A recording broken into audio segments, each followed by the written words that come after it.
আবু সাইদ হত্যা মামলায় ন্যায় বিচার নিশ্চিত করতে সর্বোচ্চ মনোযোগ দেওয়া হচ্ছে বলে জানিয়েছেন আইজিপি বাহারুল আলম। গতকাল রংপুর বিভাগীয় কমিশনার কার্যালয়ে হলরুমে দেশের পরিবর্তিত পরিস্থিতিতে মানবাধিকার ও পরিবেশের উপর গুরুত্ব সহ আইন প্রয়োগ বিষয়ক কর্মশালা শেষে তিনি কথা জানান। কর্মশালায় অ্যাটর্নি জেনারেল মোহাম্মদ আসাদুজ্জামান বলেন, গত ১৬ বছরে মোমবাতি জ্বালিয়ে নৈরাজ্যবাদী সরকারকে প্রতিষ্ঠিত করতে রায় দিয়েছে বিচারকরা। এই সংস্কৃতিতে দেশকে আর ফিরিয়ে নেওয়া যাবে না। আন্তর্জাতিক অপরাধ ট্রাইব্যুনালের চিফ প্রসিকিউটর তাজুল ইসলাম বলেন, বিগত সময়ে দেশকে অন্ধকারে নিয়ে যাওয়া হয়েছিল। এছাড়া কর্মশালায় ভার্চুয়ালি যুক্ত হন বন ও পরিবেশ উপদেষ্টা সৈয়দা রেজওয়ানা হাসান।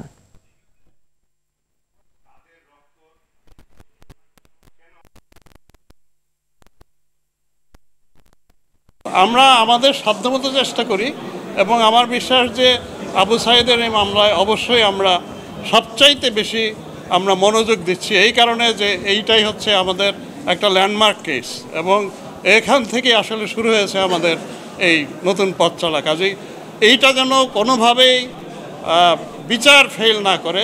যারা মাস্টার মাইন্ড ছিল এবং গ্রাউন্ড লেভেলে যারা আইন লঙ্ঘন করে অতি উৎসাহী হয়ে শুধুমাত্র শেখ হাসিনা বা ঊর্ধ্বতনদের নেক নজরে পড়ার জন্য যারা এই হত্যাকাণ্ডের সাথে সরাসরি সম্পৃক্ত ছিল, সেই সমস্ত সকল রাঘব বোয়ালকে আমরা ধরব। বিচার বিভাগের স্বাধীনতার নামে বাংলাদেশে সুপ্রিম কোর্টের বিচারপতিদেরকে শপথবদ্ধ রাজনৈতিক নেতা হিসাবে আবির্ভূত করা হয়েছে। আমার বিচার বিভাগে কলঙ্কিত করা হয়েছে।